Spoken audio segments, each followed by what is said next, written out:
No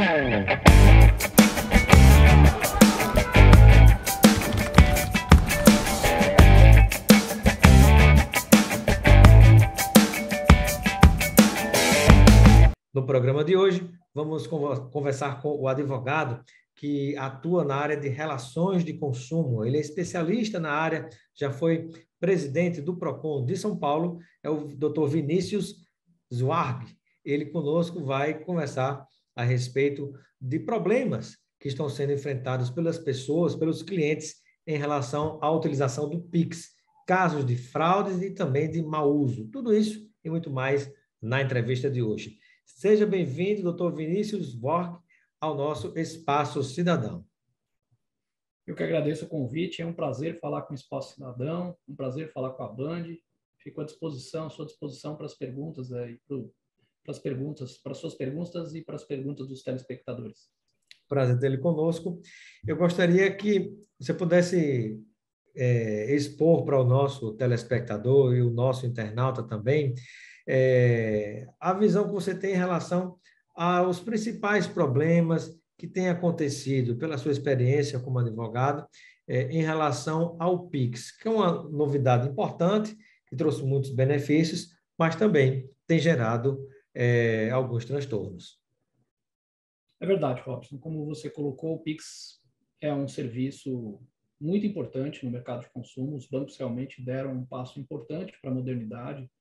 É um serviço que caiu no gosto popular em razão da sua agilidade, da facilidade em que os consumidores conseguem, as empresas e os consumidores conseguem fazer transferências bancárias, né, transferências em velocidade muito, assim, uma velocidade impressionante e algo bem diferente do que a gente tinha. Mas, como em tudo que há dinheiro, sempre há um problema, há um risco de fraude, com o Pix também vieram alguns problemas. O problema que o mercado de consumo tem enfrentado no momento é com relação às fraudes que estão acontecendo. Isso é um problema bastante delicado, tanto é que isso levou o Banco Central, inclusive, a soltar uma nova resolução no final do ano passado, inclusive alterando um pouco as regras, né, as regras de funcionamento do Pix, em razão da quantidade de fraudes que tanto os bancos como os consumidores, os correntistas, estão enfrentando. Perfeito. E quando nós pensamos na situação dessas fraudes, né, que acontecem na utilização do Pix, uma primeira pergunta surge. O Pix é seguro? Essas fraudes, elas são relativas a problemas técnicos, algum tipo de falha técnica, ou, na verdade, algumas pessoas que acabam, de certo modo, criando condições, digamos assim, para que alguns problemas desse tipo aconteçam? Eu diria que, grosso modo, o Pix é extremamente seguro, né? Ele é realmente, pela quantidade de transações, pela quantidade de valores que são transferidos entre correntistas, ele é uma ferramenta segura. Mas a gente também não pode esquecer que também, principalmente nos últimos meses, nós estamos enfrentando uma onda de problemas com relação ao Pix. Das quais a que me parece mais delicada é justamente um que tem acontecido com muita frequência.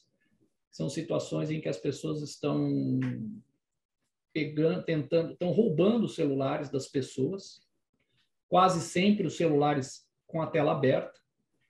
A razão disso é para que o fraudador tenta justamente pegar sem que o celular esteja com a senha de proteção, né, para pegar aquele celular aberto, vulnerável, e justamente a partir daí pedir o reenvio de senhas do banco. Muitas pessoas têm mantido esses apps, né, dos bancos em seu celular e a partir daí, com o celular furtado e com a possibilidade de reenvio de senha, realmente isso tem se tornado um problema muito grave, né? O Banco Central modificou um pouquinho a regra, alterou o limite no horário noturno, né, que é das 20 às 6 horas da manhã, isso amenizou um pouco o problema, mas isso continua sendo um problema. E de modo que me parece que os consumidores precisam realmente ter ciência desse tipo de situação e precisam mudar um pouco o jeito, talvez mudar um pouco o jeito de usar essa ferramenta. Eu acho que uma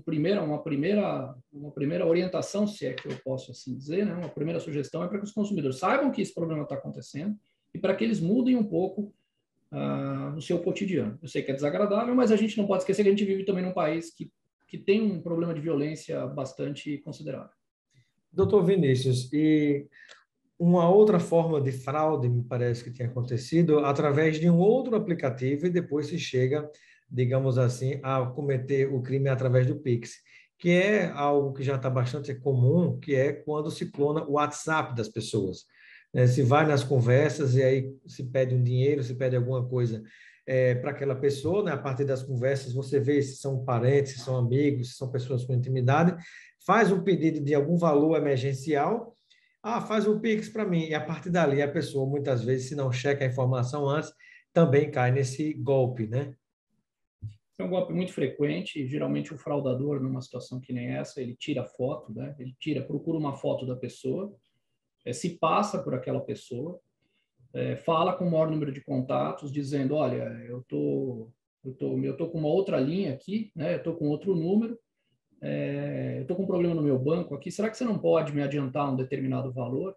E geralmente ele fala isso com a mãe, com o pai, com os irmãos, e muitas pessoas acabam acreditando que isso é verdade, e naquela conversa o fraudador indica uma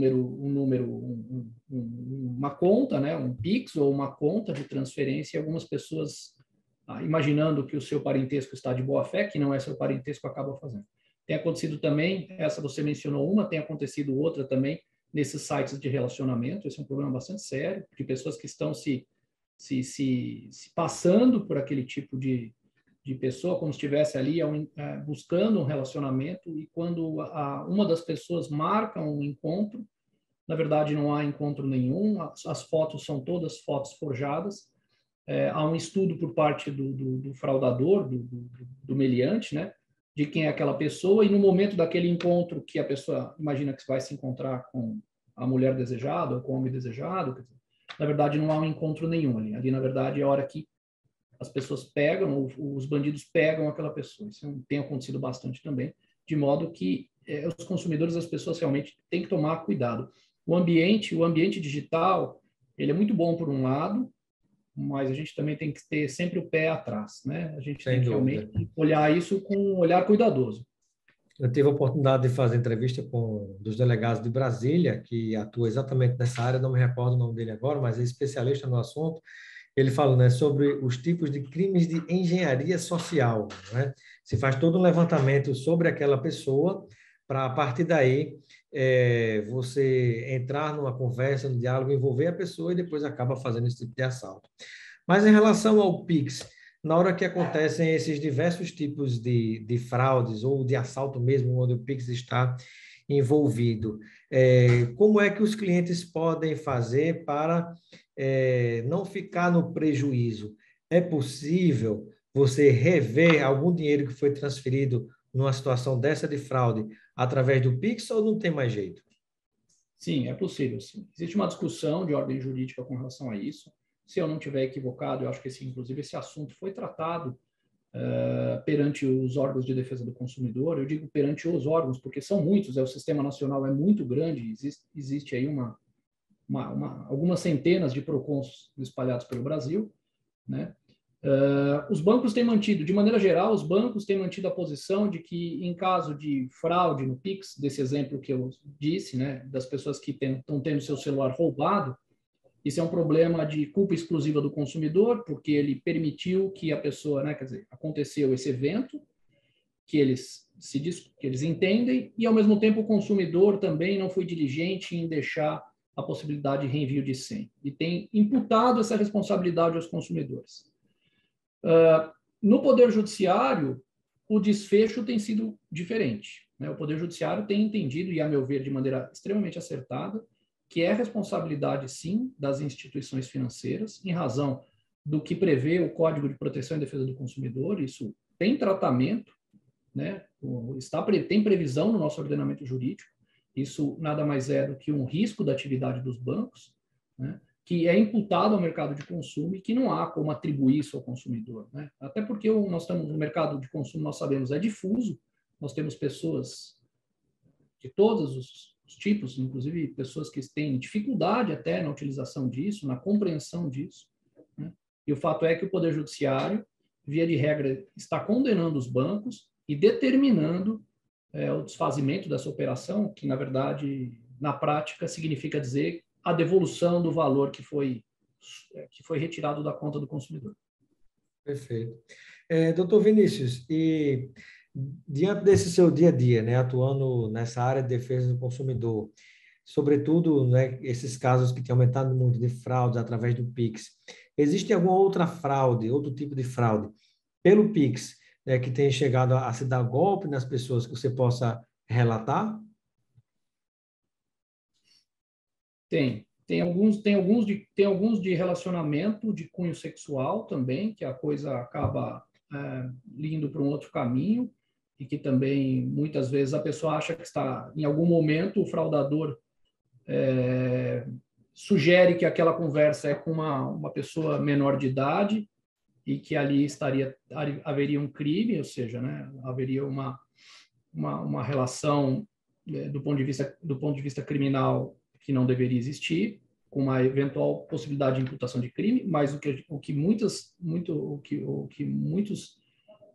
muitas delegacias de polícia conseguiram, inclusive, prender alguns fraudadores, quer dizer, as pessoas se passavam por meninas novas e, na verdade, não era isso. Isso também tem sido uma questão que eu tenho acompanhado aqui. E aumentou também consideravelmente o número de disputas com problemas de criptomoedas. Criptomoeda também, ela tem um funcionamento um pouco, assim, ela tem uma agilidade na operação muito grande, e essas fraudes também estão acontecendo, que é uma tendência, a criptomoeda é uma realidade no mundo, né? Isso tem sido também, aumentou bastante o número de problemas com criptomoedas. Doutor Vinícius, e em relação ainda às situações de fraudes através do Pix, ou mesmo de roubo mesmo, de assalto, né, onde a pessoa foi forçada, esse tipo de coisa, quando as pessoas tentam entrar na justiça como cliente, como consumidor, para tentar sanar, né, esse prejuízo financeiro, elas geralmente buscam o PROCON ou se dirigem à justiça comum? Qual tem sido o procedimento das pessoas? E pergunta, é um procedimento correto? Você indica ou sugere algum outro tipo de procedimento para que as pessoas tentem reaver esse dinheiro que perderam através do Pix por motivo de fraude, de golpe? Sim, eu acredito as instituições financeiras, de maneira geral, claro que eu não posso generalizar, são tantas instituições no Brasil, mas, de maneira geral, até onde eu sei, a maioria dos bancos não estão estornando essa operação. Eu vejo, sim, como um ponto em que os consumidores têm que buscar, sim, seus direitos, até porque, como eu disse, o Judiciário vem reconhecendo a obrigatoriedade de estorno em alguns casos, inclusive, reconhecendo, dependendo do desgaste do consumidor, a necessidade de se indenizar também danos morais dessas pessoas, né? De modo que o consumidor tem que buscar o judiciário, né, o poder judiciário, buscar o advogado de sua confiança da cidade. Hoje a coisa está um pouco, né, às vezes, hoje não é mais tanto assim, né? Hoje se consegue resolver as coisas por vídeo, por telefone, mas o fato é que o consumidor pode buscar o advogado de sua confiança e, obviamente, ingressar com uma ação no judiciário, buscando ser indenizado daquele dano. É claro que também é possível, em paralelo, ele abrir uma reclamação no PROCON, isso também ajuda o próprio sistema, mas até onde eu sei, os bancos não estão atendendo essas reclamações no PROCON. De maneira geral, há uma dificuldade em que os bancos recebam isso, que os bancos indenizem os consumidores via administrativa.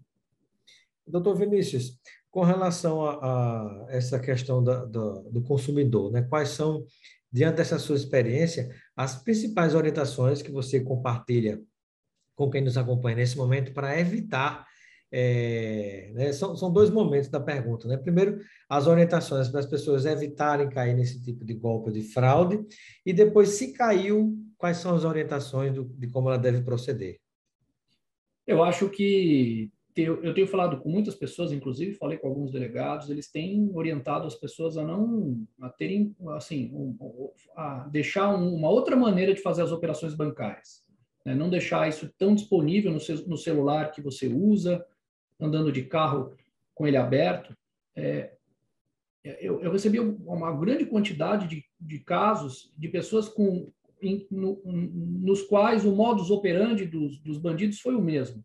Sempre estourando o vidro do carro da pessoa e pegando o celular aberto. Geralmente a pessoa mantém o celular aqui na altura do seu volante. Muitos estão dirigindo com o celular na mão, né? E fica ali com todos os dados disponíveis, né? Então, essa é a primeira orientação para o consumidor. Aquilo, claro, ele está ali buscando alternativas de rota, uma maneira de chegar mais rápido no trabalho, em casa, mas aquilo é um prato cheio para quem quer pegar um celular aberto. Teve um delegado que conversou comigo, ele falou, olha, celular aberto com Pix significa dizer que é como se a pessoa estivesse andando com uma mochila de dinheiro nas costas. Então, chama um pouco a atenção, preocupa bastante. Eu acho que essa é a primeira orientação que eu passo para os consumidores, para todo mundo que tem conta bancária. Com relação ao que fazer, eu acho sim, tenho plena convicção que se o banco, de fato, não resolver isso administrativamente, o consumidor deve buscar o advogado de sua confiança e deve sim ingressar com uma ação judicial, que eu tenho visto bastante precedente no sentido de que o banco tem que indenizar sim o consumidor. Então, tem acontecido um bom número de vitórias, né, em relação a essas questões, doutor Vinícius, né, das pessoas procuram um advogado, entra contra a instituição financeira, ou seja, aquele banco, ou mesmo aquelas outras formas de banco digital, né, acho que também deve ser válido para isso, né, e tem obtido vitórias na justiça nesse aspecto. Sim, veja, até primeiro porque a própria legislação, o Código de Proteção e Defesa do Consumidor, a legislação é clara nesse sentido, né? Uma interpretação adequada do Código me parece muito assim evidente que leva a esse tipo de resultado, né? A gente não pode esquecer também que, veja, é uma construção um pouco mais, né, técnica, mas quem ofereceu esse tipo de produto da maneira como ele está estruturado foi o próprio mercado. O consumidor não escolhe a maneira na qual hoje você tem dificuldade, por exemplo, em fazer uma operação em que você usa o token, que era uma operação mais segura que esta, porque o token a pessoa podia deixar... Essa tecnologia praticamente desapareceu, né? Desapareceu. É claro que ela melhora a qualidade em termos de custo, melhora, facilita, ou seja, ela é muito mais rápida. Tudo isso são ganhos para a sociedade, né? A gente tem que ter bastante cuidado numa avaliação que nessa, porque o Pix é sim uma grande ferramenta e é algo muito bom, ajuda muito o Brasil a se desenvolver, né? E não há mal nenhum nisso, é um produto extremamente lícito e extremamente acertado da indústria, né? Das instituições financeiras. No entanto, algumas questões eu acho que merecem ajustes, principalmente, talvez, a postura do banco com relação ao não reconhecimento dos problemas que existem, que significa dizer indenizar os consumidores nos casos de problemas. Sem dúvida, né? E como você disse, que ninguém pode se esquecer disso, não é a história de, mas tem Pix quem quer, faz quem quer. Não, de jeito nenhum, né? A tecnologia vai sendo direcionada de uma maneira que você, muitas vezes, não tem como fugir, é o caso específico, né? E mais duas perguntas, né, já próximo de finalizarmos, era o seguinte: primeiro, que documentação é necessário a pessoa reunir, né, para entrar na justiça ou no PROCON e tentar resolver esse problema de algum golpe que tenha sofrido, de alguma fraude nessas operações com o Pix? E também, né, que tipo de provas podem ser juntadas para que o consumidor, o cliente, digamos assim, apresente no seu processo, né, e tente ser indenizado. Algumas pessoas têm buscado a delegacia de polícia, faz sentido, né, porque elas tiveram seu celular roubado, isso justamente também acho um elemento importante para justamente demonstrar... Um boletim de ocorrência, né? Porque a pessoa teve seu celular roubado, né? Houve um roubo ali, quer dizer, às vezes o carro é roubado junto, quer dizer, existe ali... Esse não é o único exemplo, mas nesse tipo de situação, me parece que o boletim de ocorrência é extremamente adequado para demonstrar que realmente o celular foi roubado enquanto a pessoa estava utilizando. Mas, basicamente, a documentação é muito simples. É extrato bancário demonstrando a subtração daqueles valores. Porque, uma vez roubado aquele celular, o bandido, ele rapidamente, ele tendo acesso à senha da pessoa, ele começa uma sequência de operações, né? E é justamente uma sequência, às vezes, né, a sequência uma atrás da outra, em poucos minutos, aquele celular já é feito o maior número de operações possíveis e depois aquele celular é descartado. Então, quer dizer, isso é muito fácil de se observar no extrato. a pessoa tem muita tranquilidade em tirar uma segunda vez desse extrato e apresentar, levar para o seu advogado, para que o seu advogado, obviamente, ingresse com uma ação. E essas ações, né, quando têm sido vitoriosas, elas levam um bom tempo para que chegue a um resultado, esse resultado final, ou na verdade são ações mais rápidas, ou mesmo depende do valor envolvido nessa fraude através do Pix? Não são ações assim, uma coisa que, né, mudou muito no Poder Judiciário, as ações, não vejo sempre as pessoas falando isso, mas houve um encurtamento com o processo digital. Quase todos, né, os processos já estão digitalizados, os processos estão muito mais rápidos do que eram no passado, né? É um processo, eu acho que não demanda um conjunto probatório muito pesado, de modo que essas ações não são ações tão demoradas, né? Claro que depende isso de comarca para comarca, de tribunal de justiça para tribunal de justiça, mas eu diria que não são ações que os consumidores, se eles tiverem que enfrentar isso, terão um caminho muito longo, não. Eu acho que são ações razoavelmente rápidas. Muito bem.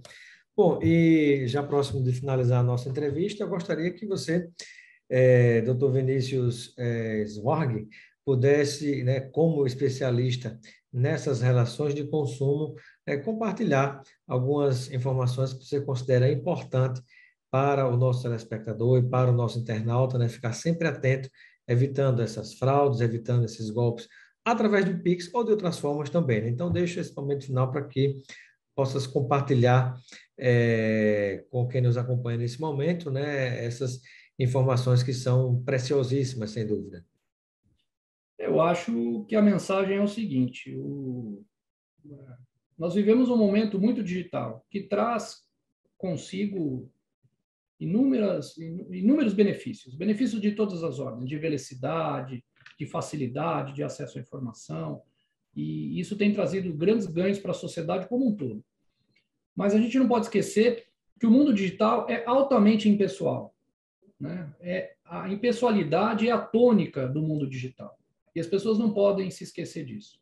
Então, nós devemos fazer sempre qualquer tipo de operação bancária, ou quando a gente fizer uso de um celular, sempre lembrando ou não se esquecendo que talvez aquilo que se mostra como algo correto, lícito, nem sempre é. Então, a gente tem que sempre ter uma dúvida, né? Fazer as coisas questionando, né? Lembrando que não se deve dar as senhas de acesso às pessoas, isso ainda acaba acontecendo. Quando as pessoas recebem, como você mesmo mencionou, mensagens de pessoas procurando algum tipo de empréstimo, algum tipo de situação, duvidar daquilo, é possível se duvidar, é possível às vezes se ligar para a pessoa, certas condições permitem, né, para que justamente a gente evite essa dor de cabeça. Por que é uma dor de cabeça? Porque por mais que é possível e que o judiciário reconheça isso e devolva esse dinheiro, há um caminho para a pessoa ter essa indenização de volta. E isso é realmente extremamente desagradável. Sem dúvida, né? E o transtorno muitas vezes sai mais caro, dependendo do que seja o seu problema, né? Mas, como diria o Rudolf von Ehring, né? Na hora que você está lutando pelo seu direito, né? Independente do que ele seja, na verdade você está ajudando a defender um direito que é da coletividade, né? Então, faça a sua parte e lute pelo seu direito, né? Como consumidor, como trabalhador, né? E por aí vai, né? A gente é cidadão, não tem só deveres, não, temos direitos também. É isso aí, Robson, é verdade, bem lembrado. Muito obrigado, doutor Vinícius Zwarg, advogado especialista em relações de consumo, pela sua participação no nosso Espaço Cidadão, e seja sempre bem-vindo. Eu que agradeço o convite, foi um prazer estar contigo, prazer falar com telespectadores, na expectativa aqui de uma nova oportunidade. Muito obrigado.